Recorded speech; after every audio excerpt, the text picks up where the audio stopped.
Assalamualaikum warahmatullahi wabarakatuh. Selamat datang kembali di Rio Hotspot. Rans Nusantara FC dipastikan kehilangan dua pemainnya musim depan, yakni Rizky Pelu dan Irman Toberu. Dua pemain ini kabarnya sudah capai kesepakatan untuk hengkang ke Malut United musim depan. Selain itu, Malut United pun kabarnya sudah capai kata sepakat dengan Kapten Persikabo, yakni Mana Hati Lestusen, dan juga bek kiri PSS Sleman Abduh Lestaluhu. Untuk Rans sendiri saat ini tengah coba memagari dua pemainnya, yakni Zidan Afandi dan Mitsuru Maruoka. Zidan kabarnya resmi ditawar oleh Persija Jakarta, sementara Mitsuru ditawar oleh dua klub, yakni Persib Bandung dan Persebaya Surabaya. Bicara soal Malut United, satu pemain dipastikan tak akan meninggalkan Malut United. Dia adalah Freds Butuan.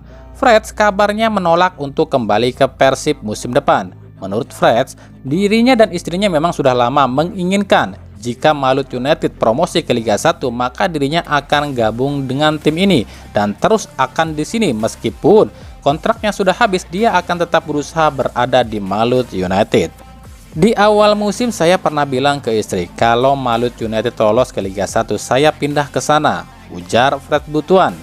Walaupun kontrak habis, saya akan kejar manajemen, ujarnya lagi.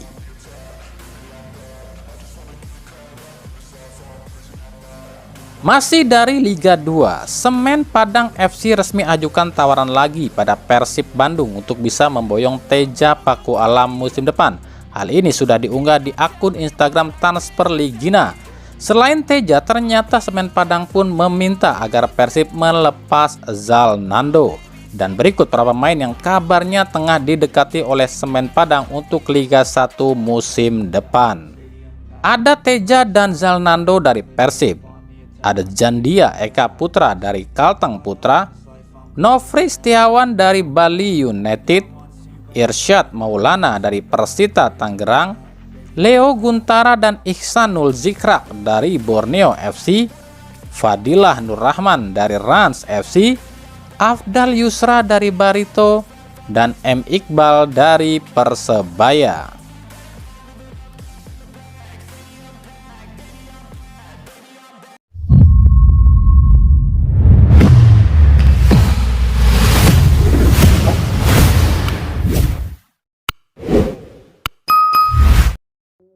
Dari Persikabo, inilah skenario mustahil Persikabo untuk bisa lolos dari zona degradasi di pekan ke-30. Yang pertama, kalau Persikabo kalah dari Persik Kediri, maka dipastikan Persikabo terdegradasi, nggak peduli tim-tim di atasnya menang atau kalah.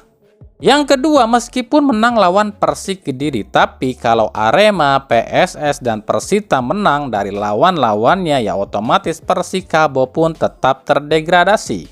Yang ketiga, kalaupun Arema, PSS, dan Persita ini kalah dari lawan-lawannya sementara Persikabo menang atas Persik Kediri pun, ini nggak ngejamin ya, cuma bisa ngasih satu napas sementara buat Persikabo. Sebab ya, mungkin kalau dia menang lawan Persik Kediri pun ya otomatis poinnya cuma 20, sementara 3 tim di atas meskipun kalah poinnya masih 31. Ini juga sulit.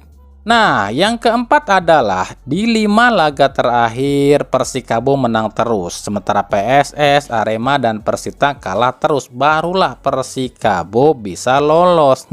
Gimana? Yakin nih 5 laga terakhir menang terus Persikabo dan tim-tim di atasnya kalah semua? Kan agak mustahil.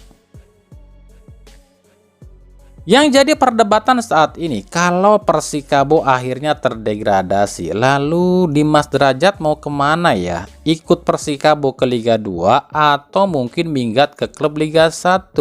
Atau Dimas sendiri yang mutusin keluar? Sebab Dimas ini kan baru diperpanjang kontrak nih 4 tahun oleh Persikabo. Persikabo ini pinter, mereka tahu Dimas Derajat adalah aset paling berharga mereka. Maka diperpanjanglah kontrak Dimas dengan 4 tahun lagi. Tujuannya ya duit. Kalau ada tim yang minat ya tebus dong. Atau pelepasan kontrak 4 tahun yang kira-kira mungkin hampir 16 miliar kali ya. Kok bisa nyampe 16 miliar? Ya iyalah, harga Dimas itu kan 3,9 miliar dikali 4 tahun sama dengan 12 miliar kurang lebih ya. Nah, ditambah klausul pelepasan kontrak yang 4 tahun ya kira-kira mencapai 16 miliar. Jadi agak mustahil kan ada tim yang mau nebus pemain lokal dengan harga 16 miliar. Sekarang pertanyaannya ya, apakah kira-kira nih Dimas akan hengkang atau ikut ke Liga 2? Sebenarnya ada 3 tim ya yang berani bayar atau menebus dengan harga segitu di Liga 1. Yang pertama Dewa United, yang kedua Bali United, yang ketiga Persib Bandung. Karena ya cuma 3 tim ini yang stabil keuangannya. Nah, gimana menurut kalian? Apakah Dimas Derajat ini akan ikut ke Liga 2 atau justru berlabuh ke salah satu 3 tim tadi?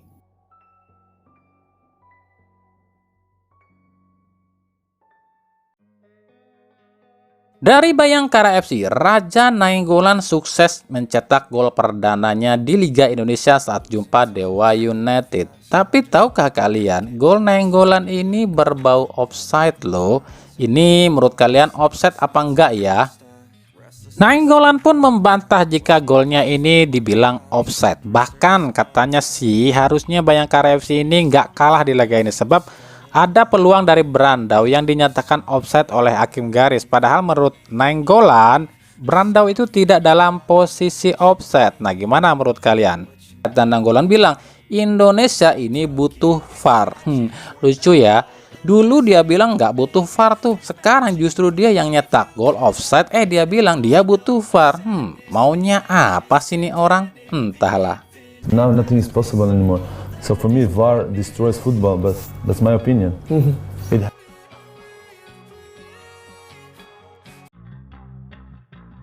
Dari PSS Sleman, kita akan tunggu. Ini Komdis berani nggak nih hukum kiper PSS Sleman Anthony Pintus saat lawan Borneo FC di akhir laga. Kiper asal Filipina ini terekam kamera acungkan jari tengah pada supporternya sendiri. Nah, ini videonya.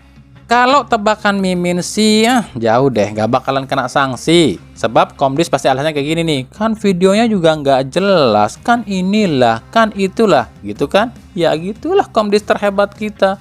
Buktinya Wahyudi Hamisi aja cuma didenda 25 juta doang kok. Padahal double follow itu. Ya inilah Konoha, lu punya orang dalam ya lu pasti aman. Selama PSS mempunyai yang namanya Gusti Randa ya PSS mah aman bin sentosa. Bahkan match fixing aja nggak dianggap kok, dianggap angin tuh sama Komdisnya. Coba deh kalian masih inget nggak siapa pemain yang pernah acungkan jari tengah? Ya salah satunya adalah Ciro dan Putu Gede. Berapa dendanya? 75 juta cuy. Kocak ya Komdis kita. Lebih kocak lagi katanya nih PSSI dulu katanya akan transparan nih sama masyarakat. Lah kok Komdisnya aja nggak jelas siapa susunannya, dan kenapa Komdis ini nggak ada akun medsosnya? Ngerti dong sekarang, masa yang gitu aja nggak ngerti juga. Kalau kalian masih nggak ngerti bobroknya Komdis kita, berarti kalian ini kebangetan gobloknya.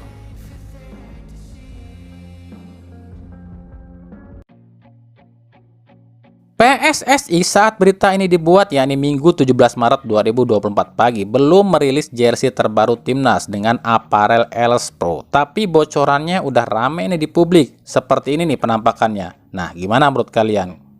Kalau benar penampakannya kayak gini, ini pendapat kami pribadi loh ya. Yang keren itu cuma logo Garudanya aja. Kalau desain jersinya mah ini sih bisa bilang kembali ke zaman batu. Ini mah kayak kaos latihan. Tapi yang nggak tahu juga kalaupun nantinya ada motif-motif apa gitu di jersinya. Tapi kan yang kami bicarakan desainnya. Secara desain fix ini kami bilang jelek banget.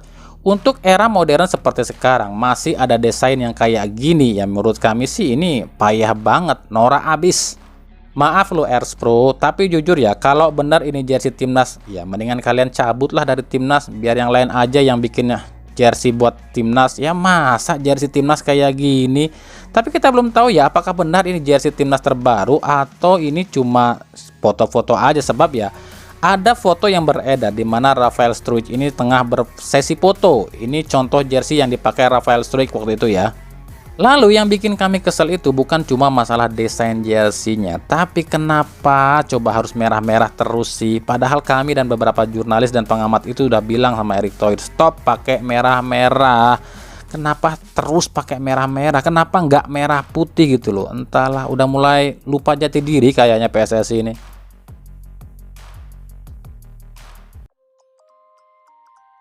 Dari Persija Jakarta, kemenangan 2-0 Persija atas Persik Kediri menyematkan beberapa cerita. Yang pertama, ada yang bilang rival sih rival, tapi kok samaan? Ngerti dong maksudnya.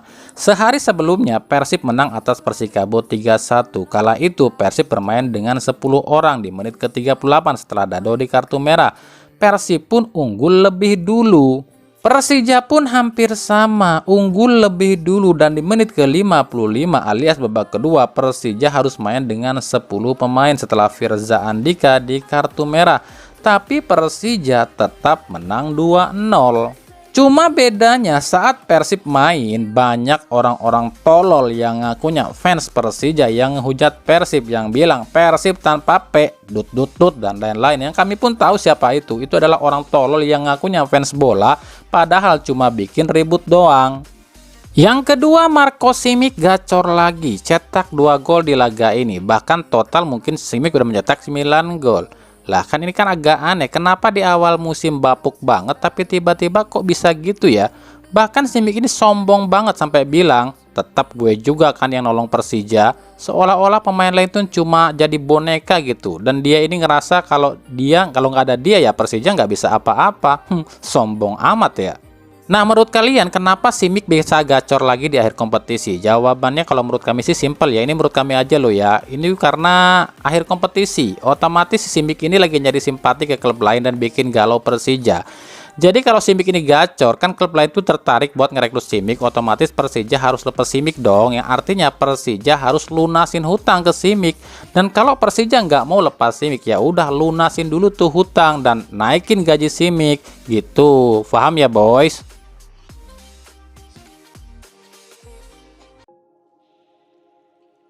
Kami akan memperlihatkan 2 video. Yang pertama saat David da Silva menangis di lapangan di 2019. Ketika itu Persebaya kalah dari Persija Jakarta. Video yang kedua adalah David da Silva menangis di kamar mandi saat kalah dari Borneo FC di musim 2022-2023. Dari 2 video ini apa yang kita bisa pelajari? Pemain ini memang bukanlah Ronaldo, bukan Messi, ataupun juga Ronaldinho atau bintang dunia Brazil lain. Pemain ini pun gak tangguh-tangguh amat dan terkesan pemalas. Tapi faktanya di 2 klub di Indonesia yang di Persebaya dan Persib Bandung, dia ini selalu jadi top skorernya loh. DDS ini gak pernah menangis di klub lain seperti Terengganu, Bayangkara FC dan klub-klub lain pun dia ini nggak pernah menangis, kecuali di 2 klub ini aja DDS sampai nangis ketika timnya lagi terperosok. Ini menggambarkan segitu cintanya DDS dengan Persib dan Persebaya. Nah, ini sedikit cerita aja ya. Tahukah kalian kenapa DDS ini mau nerima tawaran Persib di 2021 dari Terengganu? Sebab DDS tahu kalau Persib dan Persebaya ini tuh bersaudara. Jadi DDS pikir dengan main di Persib sama saja dengan main di Persebaya. Begitupun sebaliknya. Makanya kami ini agak aneh kalau lihat komentar atau postingan yang minta DDS ini didepak dari Persib cuma gara-gara umur. Buktinya musim ini mampu sendirian jadi top scorer. Buat kami gini loh, solusinya itu bukan masalah DDS ini halus out, tapi cari solusi lain, yakni cari striker lokal yang mumpuni lah buat pelapis DDS. Karena DDS kan nggak akan sanggup selalu main full tim 90 menit dengan usianya kayak gitu. Yang kedua, cari playmaker handal yang mau dan ngerti bola-bola kesukaan DDS. Itu aja sih sebenarnya, nggak usah minta DDS ini dicopot. Emang yakin bisa dapetin ganti yang sepadan?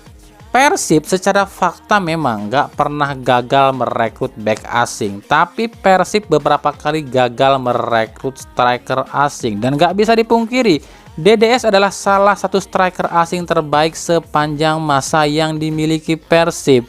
Makanya buat kami nih ya yang minta DDS out, cik rasakan ku maneh sorangan, maneh kerbogo-bogo naka jelema terus disuruh pisah, nyesek te mikir atuh. Kurang naon atuh si Dadang di Persib teh, gaji di Persib maletik tapi tetap jadi top scorer. Tuh tinggalin gajina gede 3 kali lipat di si DDS. Naon kontribusina, mikir atuh lamun bogo otak mah.